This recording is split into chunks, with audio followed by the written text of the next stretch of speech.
Hi, everyone. Welcome to Nikki Bostwick Unfiltered. I'm so excited to have you guys here today. My guest today is Jennifer Fisher, who is a wonderful, well known jewelry designer. And also, she's on her own health journey. She's a health guru in a way. Like, I started following Jennifer when she reached out, and I was familiar with her jewelry, but then we got to talking and we'll get into it. But I was just so impressed, and I am so impressed, Jennifer, with everything that you share, all the tips. And I'm so grateful to have our product now part of the mix, the Folix products. And I just want to hear more about you and how you started on your own journey too. Was it, I think it has to do with cancer, does it? Or did it start before? No, but first of all, let's talk about the fact that we're both drinking our Yeah, fullest lattes while we're we're doing both this as drinking well. it. Like, it saved my life. It saved my life. We'll talk about that too, how it really saved me during a really stressful time. But first of all, thanks for having me. So I have something called a desmoid tumor. It is a Okay. soft tissue sarcoma. It is not breast cancer. Um, but I did go through chemotherapy for it when I was 30. But Wow. my whole life, I've had health issues because I've had autoimmune disease. I have Hashimoto's and I was dealing with PCOS when I was younger before that. And I've sort of always had issues of inflammation and chronic, brain fog and, all of those things. And I always thought, because I was raised in like the diet center, Jenny Craig, disgusting processed food world, like the 80s and 90s that, I was trying all these things all the time to feel better or thinking that it was just about weight loss or it was about, I didn't know what it was and going to different doctors for cleanses or vitamins or their programs and all of this bullshit, and none of it worked and it was all just garbage. And I When I went through chemotherapy when I was 30, I went through 12 rounds of high dose methotrexate to shrink the tumor, which it did. I did it at Cedars-Sinai in Los Angeles, and I did it here in New York at St. Vincent's. And it all sort of started around then because I was really, obviously conscious about what I was putting into my body. But uh, when I wanted to have children, I went through surrogacy that was unsuccessful also, and I ended up having my son Shane naturally after 2 rounds of failed surrogacy and failed IVF. So if girls are out there trying to go through it right now and are not having success, you guys just need to know that when it's your time, and when it's your way, and however it happens, it's your journey, and it doesn't have to be just like your friends. So I was the last person to have kids in my group. I didn't think that I was going to. I thought I was going to have to adopt. And I ended up getting pregnant naturally after the doctors told me that I couldn't carry a baby and that my tumor would grow because my tumor is driven by estrogen. I've always been conscious of food, but I started going to an endocrinologist here in New York, Dr. Caroline Sierra, years ago, 20 something years ago. And she's the one who finally got me off of gluten. But that was the time too, when like gluten, it was it's like right when I had my kids and right before, when health food stores, there was like Lifetime on 6th Avenue in New York City, for those of you in New York that know. But, I grew up in Santa Barbara, California. So that's sort of like a healthy kind of granola-y beach town. And so I did always, I was always into health food and more natural living. But I also wasn't realizing that most of the products that I was buying and I was ingesting were filled with, gums, chemicals, cane sugar, grains, just things that I shouldn't be eating. And it wasn't until I started cooking a lot, and I couldn't find anything to put on my eggs in the morning because my endocrinologist wanted me eating more protein in the morning, and everything was like a steak rub or like potpourri. And I was like, none of this stuff is delicious. I'm just going to make my own.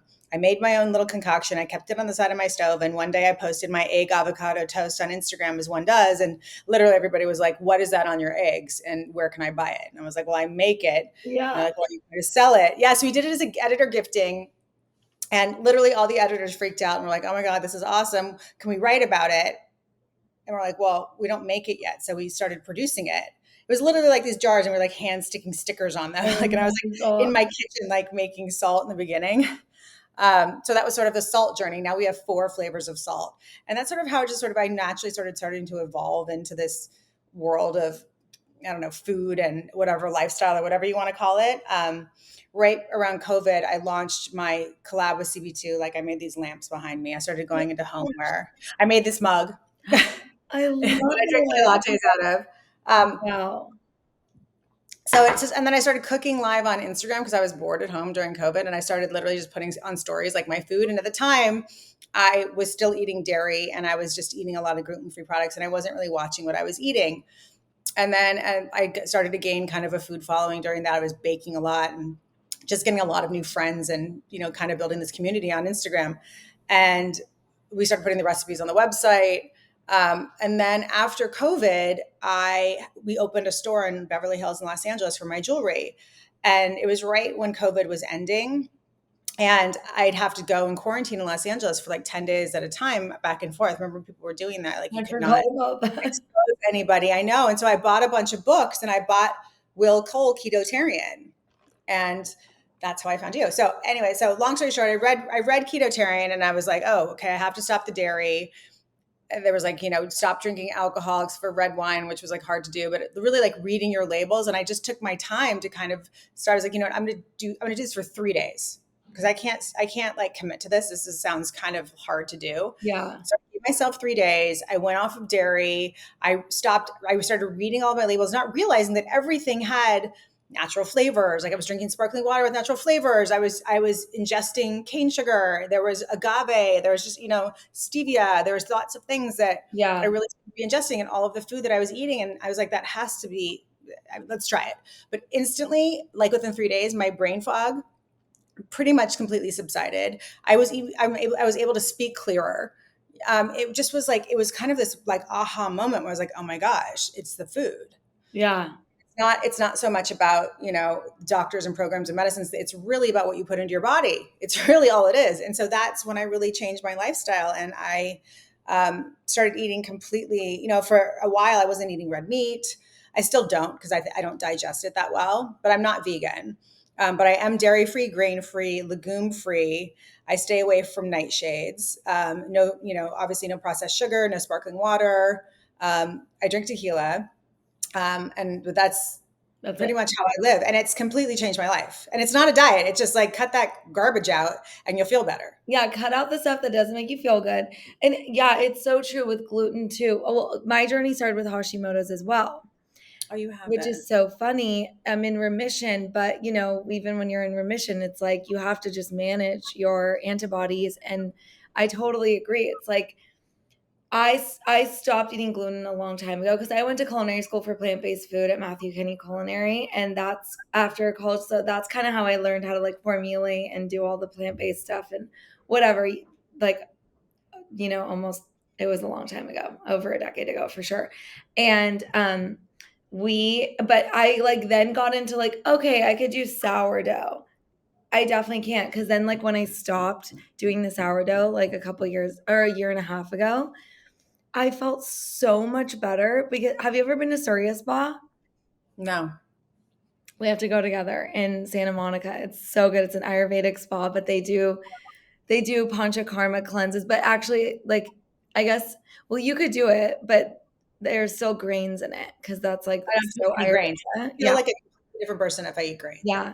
But I wonder if you could still do anyways, it's like more of the massages, like they do four-handed massages on you. They do like Bosties, so like their um oil, what's it called?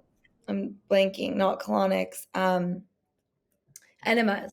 Oil enemas with herbs in them and all this stuff. It's really beautiful oil, just like all over your body on your third eye. It's crazy. Anyways, she was like, you have to not eat the gluten. I was like, I literally don't eat gluten unless it's from like one bakery. And she was like, you can't even do that. And I stopped and I was like, God, I feel so much better. And it's true. It's just doing things that don't work for your body just make you run down. It makes you less efficient. It makes you just like have the brain fog, all these things. And like when you just cut it out, you just feel so much better. And it's so funny. So you reached out and you were like, so you found me through Will. You Right. started like texting with him after his book or what? No, no, no. Well, no, yeah. Okay. So Will and I became friends, and I'm actually writing a cookbook right now, and Will's going to help me do a little something So for it. exciting. Will and I became friends through.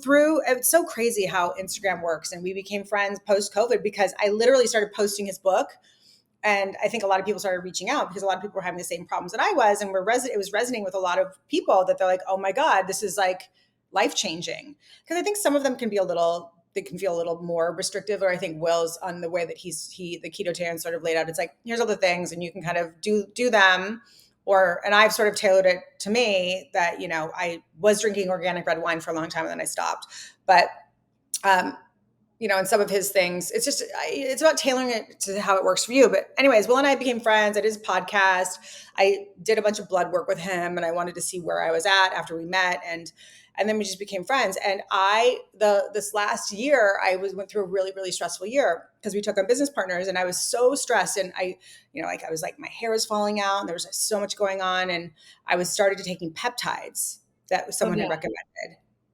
It made me feel completely nuts. It didn't work for me. Oh my gosh, I'm so glad you're saying this because, I did a podcast about it with someone who loves it, but then someone commented that their mom did a BPC peptide and then literally her spine went crooked or something and she couldn't. Listen, I think there's different. Listen, I'm not saying peptides are bad. I don't know enough about them. I just know that I went on one for anti-stress and it didn't work for me and it made me feel worse. So it didn't work for me. One of my best friends is on it.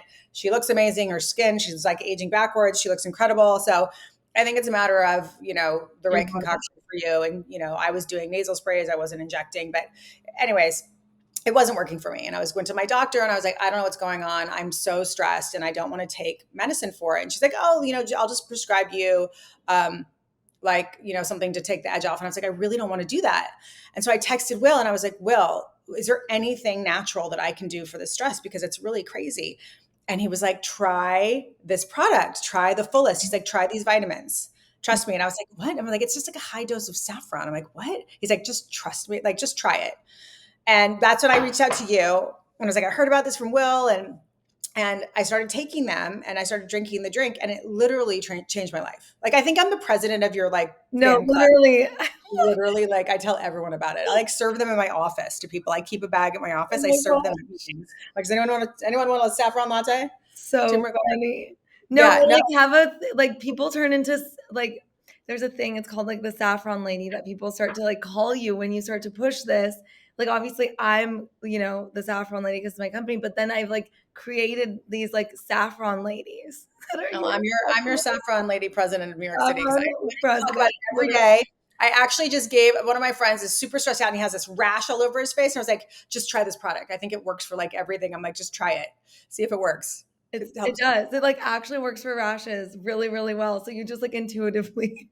I was take it. I was like, this is going to work. Just take it. And I use some adrenal nourish stuff too for his cortisol levels. But I was like, just here. I'm I know what I'm talking about. I have absolutely no education in this. I just kind of have done my own trial and error and see and kind of knows what works.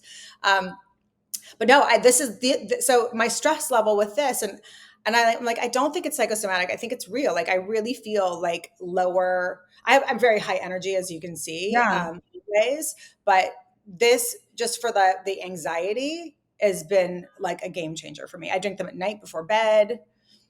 I'm addicted to them. So what I do, my concoction of it, because are you drinking yours cold? I'm drinking mine cold. Yeah. I like it cold in the summer. It's so good cold. Now I have to make a cold one. Yeah. But I'm not an iced coffee girl. I'm an iced matcha girl, but I'm not an iced coffee girl. But so I'll try it iced, but I do a cup of 3 Trees almond milk that's plain. And then I do the rest water. It's amazing. Yeah. I love mixing when it's hot. I mix milk and water too.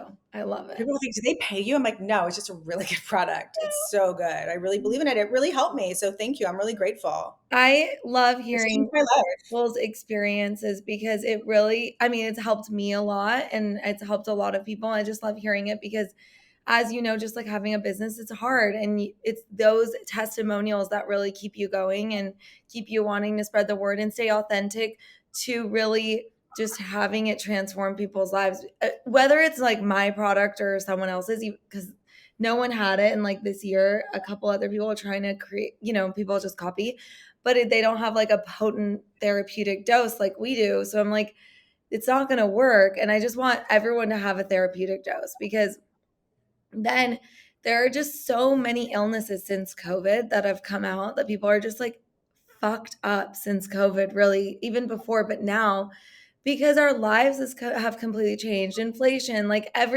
everyone I know is just super stressed out.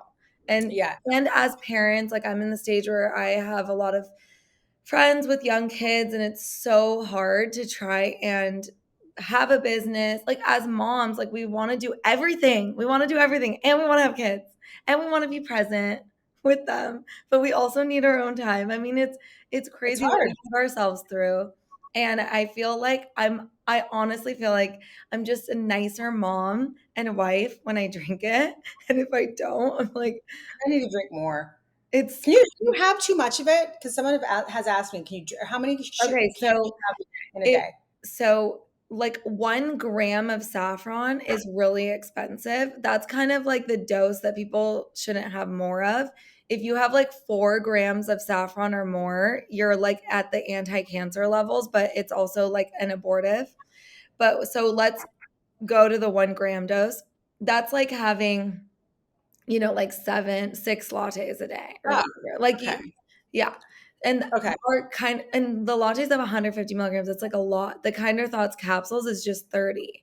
So it's not like a crazy amount, but that's an extract. So the difference is the capsules use an extract that's undergone a bunch of studies, and the latte is like saffron in its purest, rawest form that's been ground up. And I mean, not they're both good forms, but like this is more culinary, but also potent, super potent, so that you get the benefit still.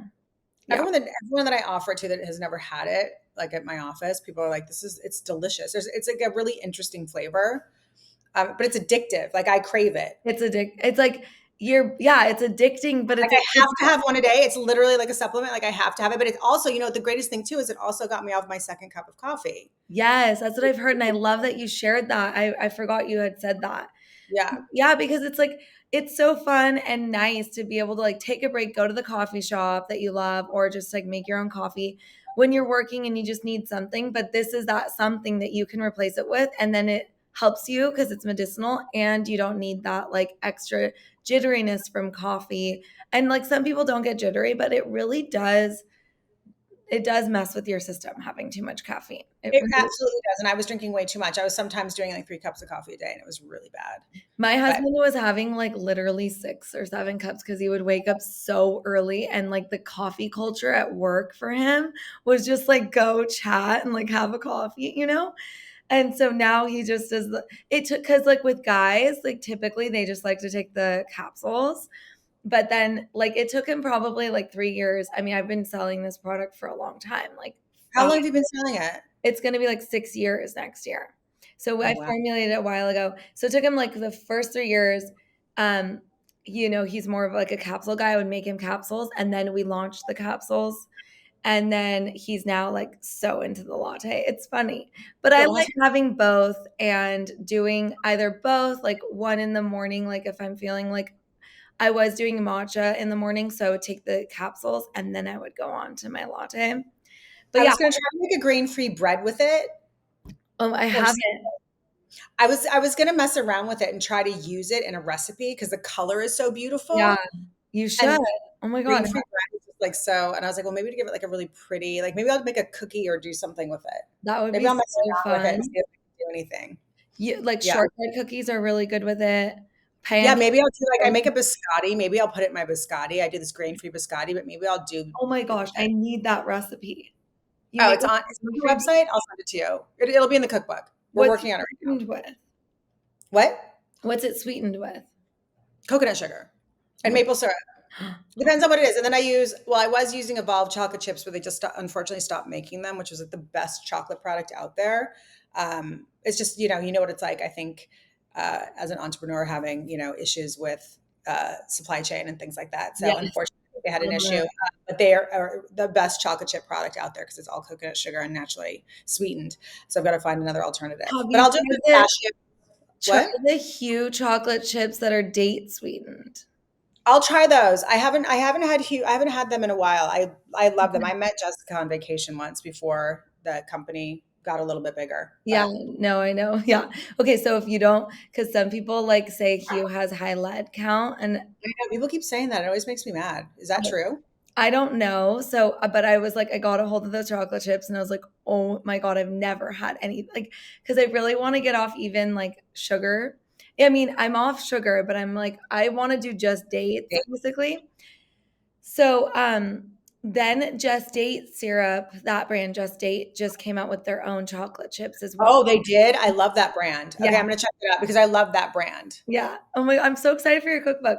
Okay, so I I do want to too. hear really Next quick though, like how did your health journey and your like just designing and jewelry journey come about? Were you a designer before your So we'll go back a little bit. So I studied business marketing at USC. So I've always been sort of a serial entrepreneur. Like I've had companies since I was a kid. Growing up in Montecito and Santa Barbara, I used to like pick the avocados out of the backyard and sell it to the guy who owned the Mexican restaurant down the street. Like I was always a hustler.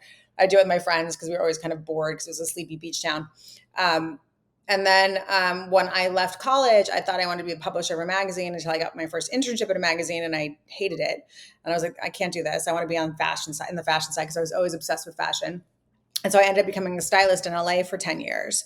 So I was a stylist, but it was really mainly for commercials. And I did some TV. I worked in spelling and things like that. But and then the jewelry came after all of my health issues and not being able to have a baby. So when Shane was born, my son, naturally, I was being given gifts to represent him, like really beautiful pieces of jewelry, but it was not me. They were just too dainty. It just didn't feel right.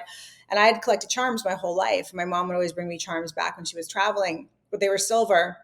And then like slowly through the years, I would collect some vintage charms and it was always on a bracelet and I wanted to put it on a necklace and everyone thought I was crazy. And they're like, charms belong on bracelets, like not on chains. And I was like, well, mine's going to be on a chain. So since it was so significant having Shane after all of the trouble trying to have him, I wanted his full name on like a really simple dog tag. So I went up to 47th Street in the jewelry district in New York and I had a woman make this really simple dog tag with his name. And I wore it on a heavy link gold chain that was kind of longer. And no one was really wearing jewelry like that at the time. And I would be on set as a stylist and all of the guys on set, like the grips and the gaffers and the DPs, it was like this instant conversation piece. I'd be talking to the makeup artist or whoever. And it was like, what does that say? And I would tell the story about my son and how I made it. And people would say, oh, well, I want one, or my wife is going to want one, but do you make a heart or this? And I was like, sure. So I started making them for people on set. And then one day, my husband, Kevin, worked in finance at the time. And he came to our apartment in Soho and there was like orders all over the bed. And he was like, Jen, this is a business. Like you need to start a website. So I started a website selling direct to consumer customizable fine jewelry. Pretty much, I mean, before anyone was doing it, like no one was really doing that, where you could choose your chain and choose your length and choose your charm and customize it however you wanted to. Whoa. And I was there like running up and down to 47th Street, like getting these things made and packaging them myself in my apartment and like shipping them out. And that's literally how it started. And I made one for Uma Thurman and she wore it on the cover of Glamour. Oh my And that was very helpful. And, you know, like I made like Nicole Kidman's bridesmaids gifts back in the day. And this was a long time ago. And I started making them for, you know, some celebrities. And I got written up as like a celebrity mom jeweler in Us magazine. And then I started getting more placements. And I always wanted fashion. I was like, oh, I want to be in like Vogue and I want to be on the cover of a magazine. And all of my friends that were editors, they're like, you know, Jen, charm jewelry isn't really cover jewelry at the time. And so I started making bigger pieces of jewelry, like big cuffs, but it was like tens of thousands of dollars to have these things made. But I started getting placements like right away. I was Whoa. like, okay, there's something here. So at the time, I was much more, I would say the jewelry was a little heavier, a little more gothic, a little like, you know, there's like skulls and bones and all kinds of, you know, sharp edges. And it was very different than it is now. But I literally just started getting covers and placements but I started doing it in brass instead of gold. And Ooh. I started selling my jewelry at Barney's New York, which was like the coolest store back then, you Yeah. know, back in the day. And like, you know, we just started doing like this fashion line and the fine line, and they were both very different. The fine line was, you know, personalized, really geared towards, you know, significant moments in your life and milestones of your life. And the fashion jewelry was just kind of like crazy and fun. And that's how that started. And the salt just sort of evolved into it after I posted it on Instagram. I went through the Vogue CFDA Fashion Fund in 2012, which is this program that they do where you basically like rush Vogue magazine, and I was one of the finalists, and that was helpful. You know, all these things just along the way, and the salt started, and then the CB2 collaboration, and then it kind of took me into this whole lifestyle space, and just like I just kept doing things that I'd like to do because everyone's like, when are you going to make shoes or handbags? And I was like, I don't know, because I'm an accessories designer. That means I have to do that. I Yeah. like food. Yeah. So Yeah. that's how the food came. I was like, you know, and I hate saying that it's authentic, but it was because it's just who I am. And I would just start, you know, I'm a mother of two. I've got two kids. My son is just finished his freshman year of college, and my daughter's going into her senior year of high school. And you had them both naturally. I did. I had which is so crazy is my son was 6 months old and I went into my OB to have my checkup after one does, like after having a baby. And I literally had my son strapped to me in a sling, and I like had to go pee in the cup, at the doctor's office. And I was like, he's asleep. So I kept him on me, and I walk out and my doctor had, did the stick test. She's like, "You're very pregnant." Oh my And God. I was pregnant with my daughter 6 months after having my son. Wow. And you were building your business Well, and yeah, but I was. Yeah. working still like as a stylist, right? No, no, no. So as soon as I started the website, I quit. You could. And But I was just doing still, the jewelry. It everything. was pretty soon after I started the jewelry that I started to see it was really starting to sell, and it was all my friends and family were buying it and wearing it, and I was like, there's something here. So I stopped the styling to focus on the jewelry. And I opened my first small office in Soho, and I would literally just like, go in there and, do whatever I could, every day and get as many as I could out. And I was, I have no I have no problem like shipping all the packages. Like I still to this day will like go and ship packages. And during Yeah. COVID, this is another thing. Our company exploded during COVID because everyone was like, well, what we are right now, stuck in a box Yeah. and working and communicating. And see, look what you're wearing. You're wearing a necklace, and I have on, earrings. People Yes. started buying jewelry because that was the only way. No one was traveling. No one was going out to eat. No one was doing anything except for Zoom calls. And so you didn't need shoes, so people were buying jewelry. So Yeah. literally, like, it was kind of scary. Like when COVID hit, it was kind of quiet for like a week, and then suddenly boom. And we figured out how to continue to produce and manufacture all of our jewelry and making it in New York City. And we basically like set up this, like, my husband did an amazing job. My husband ran my company for 8 years, and Oh, during COVID he wow. worked out this crazy amazing like railroad system of how to get all of the employees to their house, their homes, their jobs, so they could do their jobs. We'd pick it up and take it to the other person. I mean, it was crazy. It was So crazy. And I cool. would go to the office every day and ship every single package by myself because we would warehouse our own stuff in New York City. So we were allowed to. Yeah. So that's kind of crazy too. So that That's so cool. moments. Yeah. Okay. And what about just like mom advice with all this? Like, there's just so many moms that listen to my podcast that want to start a business or have, and I feel like just overwhelmed. Like, what is your recommendation? I feel like you do it all. Well, thank you. I recommend doing it early because I have so many of my friends now they're now going to be empty nesters soon because we're older and their kids are going to college, and like, God, I wish I started a business when you did. Yeah. So, and I think, and you think it's going to be so hard and you're not going to have time to do it, but you just need to, first of all, it needs to be something that you love. It needs to be something that you're going to be able to manage on your own too, that you're not going to have to go out and like feel like you have to put too much capital into it to start it or hire people. Like it's got to be something that you can kind of do on your own to start, or Yeah. I kind of recommend also doing it by yourself and not doing it with like, I think a lot of friends, mom friends, get an idea to start a business together. And I'm more independent, so I don't recommend a partnership, but I think those that maybe don't think they can do it on their own and need a partner, maybe they do have a really good friend that they can do it with. But I don't know, I think you can do it on your own. Mhm. And just start slow. And don't be afraid of rejection. Like I've been rejected my entire life. Yeah. Like rejection, it builds character. It Yeah. makes you fearless. Like honestly, like more people say no to me, it makes me stronger. I'm like, okay, no problem. Yeah. Someone else will say yes. Like it's honestly, that's what I always say. Like there's going to be 20 people that say yes to that one person that says no. And you have no idea if that person's having a bad day and taking it out on you or just doesn't like you, and who cares? Yeah. Like move on. There's so many people in this world. And You what know, about like for your, what is you, I mean, it's funny to say because it's like actually being a parent, I know that there's like no plan that we have for our kids. It's like it's their life and whatever. But what do you share with your kids as an entrepreneur? Like, are they interested in starting their own thing, or do you kind of think that they should get their own job first and like be out in the real world working for someone before they start something? I feel like the world is so different now where like anyone can just start a business. So I'm curious what your yeah, and anyone can start a business, but it's really hard to build a brand. So Mhm. there's two very significant different things. Like you can throw something up on Instagram and say that you have a business, but to actually build that business into a brand is something very different. Yeah. But to answer your question about the kids, is I think the kids, what Kevin and I try to do in the way that we co-parent the kids is we try to make sure that, it's their path, it's their journey. My daughter this week, I was so proud of her. She's really into fashion, and one of my friends who's a celebrity stylist happened to be in town and hired her to be like the grunt worker, and she ended up having the most amazing week. And I, some really crazy cool things happened, and that's her journey and it's her thing. And she made the choice to go do some other things from some people she met from that. So it's pretty cool when you let them out in the world to be themselves. What happens and my son will have a different path probably. They're very different people, very different humans. But I think it's really, first of all, I would not force my kids to get into the family business. That's for sure. I don't think either of them want to, and that's great. Yeah. Um, I think you have to just let them be themselves. And you can't try to push the things that you felt you failed at when you were younger onto your kids. That's another thing. I see people do that, and I get a lot of questions about that. And I think that you have to just let your kids just be free, and it'll all work out. You need to have like a column where people just, I mean, I guess you do an Ask Me Anything, right? It's almost like a column where you answer questions. Oh, what do you mean? Like in general, I feel like you're the type of person where like people just want to ask you for advice. Like Yeah, you I know what get I a lot mean? of that.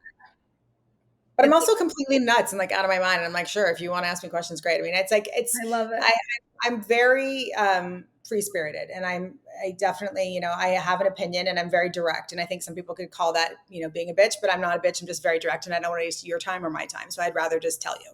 I love that. I think the world needs more of that because everyone's just like, going around trying not to offend anyone. And I just think that everyone just needs to speak their mind and say their truth and whatever they believe. And people appreciate that and it comes through. And I can just tell just following you that you're just there to share your journey and it helps so many people. And I love it. And I'm so grateful that you came on to just share about your experience, not just like taking, our supplements and how much it's helped you, but just in general. The reason why your voice works and helps people and why people are wanting to buy more of our product because of your recommendation is because you just recommend things that actually like help you and it's not fake. Well, yeah, I don't. I make a very clear point about that I'm not paid by these brands, and then I make sure that I really only recommend what I think works and what works for Yeah. me. And I'm not saying that it's going to work for you. And I say that about the food. I say that about anything. I say I'm not trained in any of this. I am not trained in nutrition. I am not trained in any culinary skills. I do not know anything. All I know is what I know and what I've taught myself, and what is working for me, and then what has changed my life. And Gosh. if that works for you and you want to follow that, that's great. If you don't, that's great too. I mean, I know there's some people that are not into what I do, and that's fine too. Yeah. No, like whatever. Like there's so many people out there. So, I think and that's one really strong thing I think to teach your children too, is that it's really important to just be yourself. And it's Yeah. really important to just because there's no, there were so many years for myself as a designer when I was coming up that I felt that I had to be a certain way in order to be successful, in order to be at a certain level. And it was bullshit and it was wrong. And I really felt that I wasted a lot of time really not truly being myself in like this process of growing the brand. And, that's one of the pieces of advice I would give pretty much everybody, is to make sure that you're not trying to, you know, uh, do something to try to appease somebody, or trying to impress somebody, or trying to make sure that you're looking a certain way or doing something because it's gonna that's what's gonna work for the business. Because it's really more about not looking what other people are doing. It's about looking at, like I always say, it's sort of like a horse with blinders on. Like, Yeah. just follow in one, just go in your direction and stop looking around. When I stopped looking around is when a lot of things really changed for me. That's exactly how I feel. I Yeah. I felt the same. Like I was growing the brand thinking I needed to have baths and all these other things going into skincare because that's just, I was like, okay, saffron is so good for everything. So every application. But really, when you just like don't look at how other businesses have grown and just do Mhm. what works for you. For example, I would have needed a bunch of investors if I went that route. I would have just like spread myself too thin.